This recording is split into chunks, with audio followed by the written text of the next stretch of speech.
Karibu mpenzi mtazamaji katika YouTube channel ya Gandi Yusuf TV, na ni katika mwendelezo wa simulizi yetu ya maumivu yangu, na hii ni sehemu ya 20.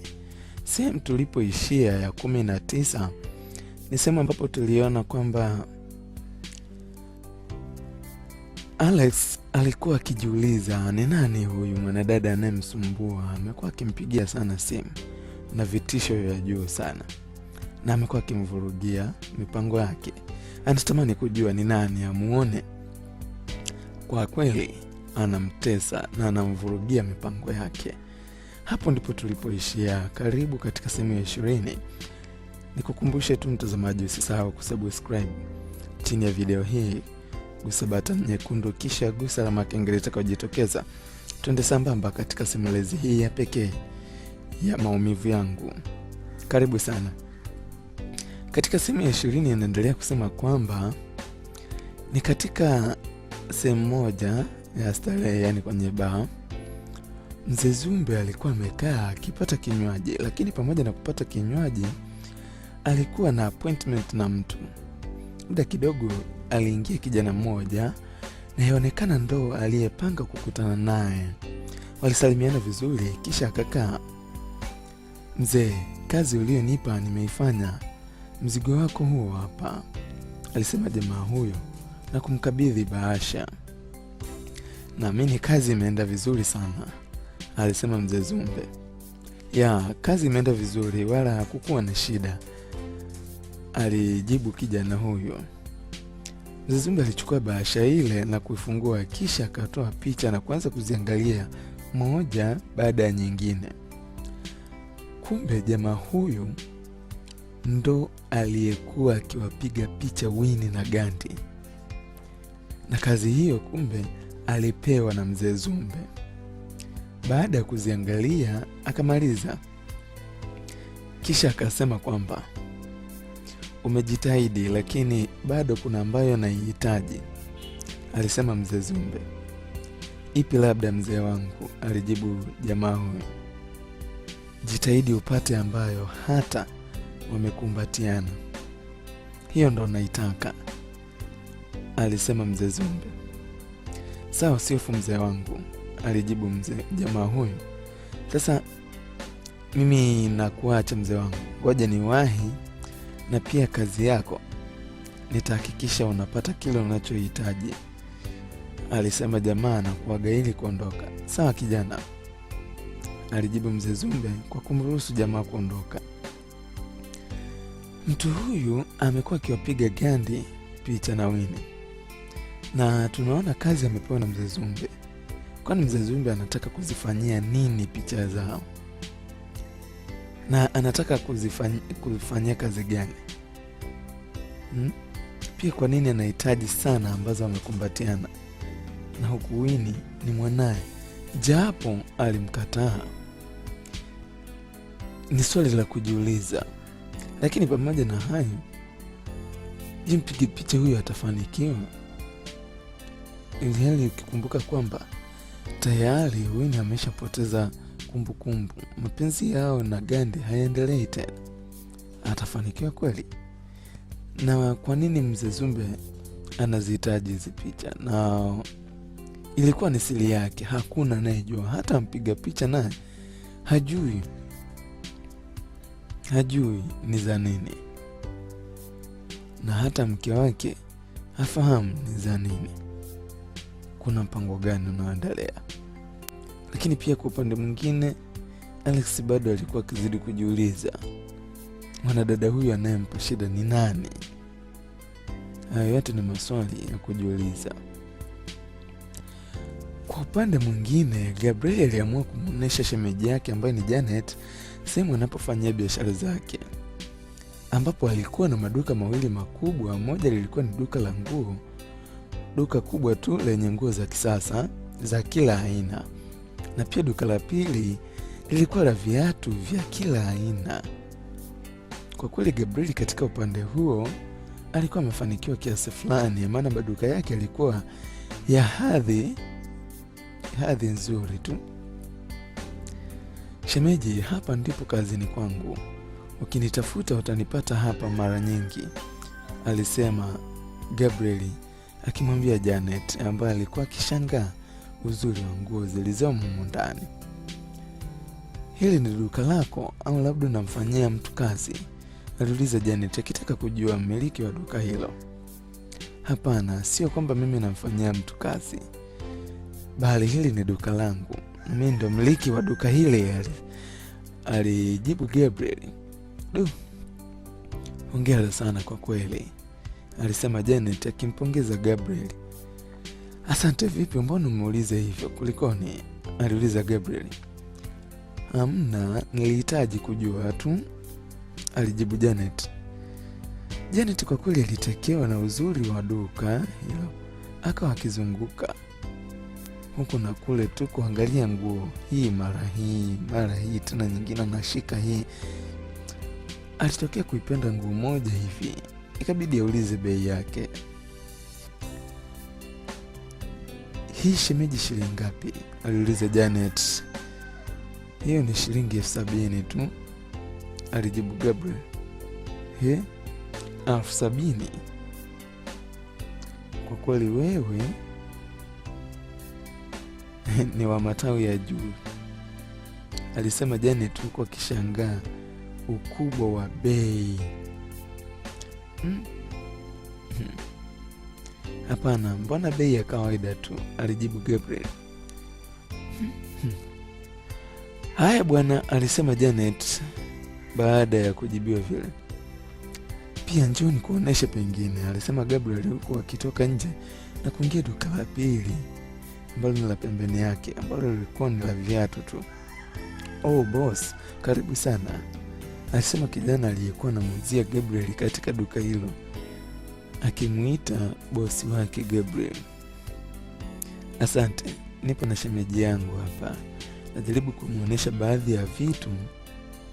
Si unajua hawa ndo wanaotuweka hapa mjini.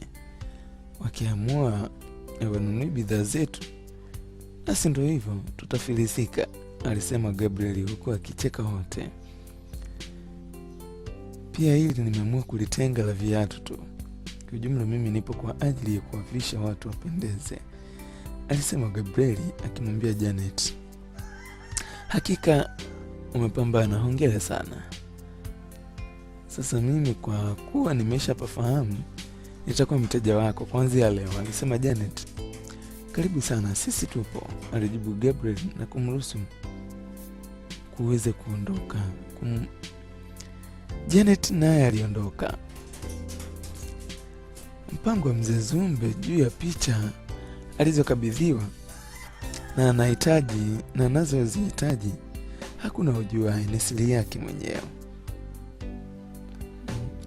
Lakini kwa bahati mbaya aliondoka kwenda kazini kwake na akazisahau picha zile sebuleni. Hakukumbuka kuzihifadhi sehemu ya mbali. Wakati Mama Winnie akiwa anafutafuta vumbi, mara akaona bahasha mezani. Aliitoa mezani ili afute meza na meza iwe safi. Alimaliza kufuta na akaondoka, lakini kabla hajaenda mbali akasita kidogo juu ya ile bahasha, kwani hajawahi kuiona. Akarudi kuichukua. Wakati huo Mzee Zumbe akiwa anataka kuingia ofisini kwake tu, akakumbuka kuwa aliacha picha sehemu ambayo ni rahisi kuonekana. Haraka sana alichukua usafiri ili kurudi kuzichukua kabla Mama Winnie hajaziona. Mama Winnie aliifungua bahasha ile ndani ili aone kuna nini ndani yake. Kufungua, anakutana na picha. Zinaonesha ni Winnie akiwa na gadi. Huyo kijana mbona ndo yule niliyemkuta kule Winnie alipo? Na huyu ni Winnie yupo naye ndio. Lakini picha hizi zimefuata nini hapa? Alikuwa akijiuliza mwenyewe Mama Winnie. Ghafla mlangoni Mzee Zumbe aliingia ndani. Akaona Mama Winnie amezishikilia picha zile. Haraka sana alinyakua kutoka mikononi mwa Mama Winnie. "Mume wangu, vipi, mbona unanitoa kwa nguvu hivyo? Alafu unaona huyo kijana aliye na Wini hapo ndo yule niliyemkuta siku nilienda kumwona Wini, alisema mama Wini. Mzee Zumbe yeye hakumjibu kitu, alimkazia tu macho bila kuongea chochote, kisha akaondoka kwenda kazini. Kwani hizi picha zina nini? Mbona nimenyang'anywa namna hii? Alibaki kujisemea tu mama Wini. Mzee Zumbe naye akiwa njiani anaenda kazini alikuwa akijisemea tu yake na kulaumu. Mimi nami nilisahau vipi nikaziacha mezani, na sitaki yeyote ajue hiki. Sasa tayari huyu mwanamke ameshaziona, sijui atafikiria nini. Alafu pia mwanamke huyu naye, kwa nini hawezi kuona kitu hakimuhusu akakiacha mpaka afungue kwanza aone? Jinga kabisa. Potelea mbali, aisi atakavyohisi mwenyewe huko. Ni maneno ambayo alikuwa akijisemea Mzee Zumbe wakati akienda kuchukua usafiri ili afike kazini. Kwa upande mwingine, hatimaye Sara aliingia matatizoni. Mpango wa uchunguzi dhidi ya Gandhi bado unaendelea kwa Sara, na haifahamiki aliyempatia kazi ya uchunguzi kwa Gandhi ni nani. Lakini katika kuendelea na uchunguzi wake amekuwa hafanikiwi kutokana na vikwazo mbalimbali ambavyo huwa vinatokea na kutofanikisha uchunguzi wake. Nifa akiwa na rafiki yake ambaye ni Lina, wakiwa wanapiga stori za huku na kule, wakitembea njiani kwenda sehemu. Kwa bahati mbaya, mkono wa Lina ukagonga pochi ya Sara ambaye naye alikuwa anakuja kwa njia hiyo hiyo. Wakipishana, pochi ile ikaanguka. Samahani dada, ni bahati mbaya tu, alisema Lina. Usijali dada, alijibu Sara. Kumbe pochi ile ilifunguka na ndani yake kulikuwa na picha ya Gandhi ambayo Sara amekuwa akiitumia katika uchunguzi wake juu ya Gandhi. Na bahati mbaya picha ile ikatoka kwenye pochi. Na bahati mbaya zaidi kwa Sara ni kuwa Nifa alikuwa hapo na akaiona. Na ukumbuke kuwa Nifa anampenda sana Gandhi, lakini Gandhi hamtaki. Nifa akashtuka kuona picha ya Gandhi kwa Sara ambaye wao hawamfahamu. Wakati Sara anachukua pochi na picha, ghafla Nifa akamkamata Sara mkono. Hebu subiri kwanza we dada, alisema Nifa. Kwani kuna nini tena? Aliuliza Sara. Nataka kuiona hiyo picha, alijibu Nifa. Picha tena ya kazi gani Nifa? Acha kumsumbua dada wa watu, alisema Lina. Lina, nyamaza, hili ni langu binafsi sasa, alisema Nifa. Jamani, mimi nipo katika safari zangu, picha ya nini tena? Hili alikuhusu, alisema Sara. Nimekuomba tu kistaarabu kuiangalia, lakini kama hutaki utanipa kwa nguvu, alisema Nifa. Hebu nitokeeni hapa, alisema Sara huku akitaka kuondoka. Wewe hapa huondoki mpaka uniambia hiyo picha unaifanyia nini, maana mtu huyo kwenye picha hiyo namfahamu, alisema Nifa. Sasa we Nifa, hiyo si ni picha tu, acha bwana tuondoke, alisema Lina. Lina, nimekuambia nyamaza, tena simamisha bajaji ije hapa, alisema Nifa. We dada, shida yako nini? Alisema Sara huku akijaribu kujinasua mikononi mwa Nifa bila mafanikio. Bajaji ilisimamishwa haraka. Ingia ndani humu, alisema Nifa akimwambia Sara na kumweka kwenye bajaji bila Sara kupenda. Walimweka kati, yaani Nifa pembeni na Lina pembeni na Sara akakaa kati. Kisha wakaondoka naye bila Sara kuelewa anapelekwa wapi.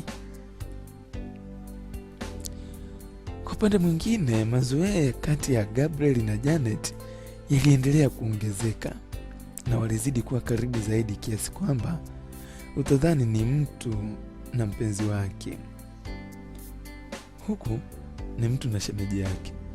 Wawili hawa walitoka kwenda kwenye starehe mida ya usiku. Ni katika hoteli moja ya hali ya juu. Wawili hao walikuwa wakinywa vinywaji vya hapa na pale. Wakati wakiendelea kunywa huku wakipiga stori, ghafla simu ya Janet ikaanza kuita. Kuangalia ni simu kutoka kwa Johnson ambaye ni mpenzi wake. Oh my God, huyu naye anataka nini?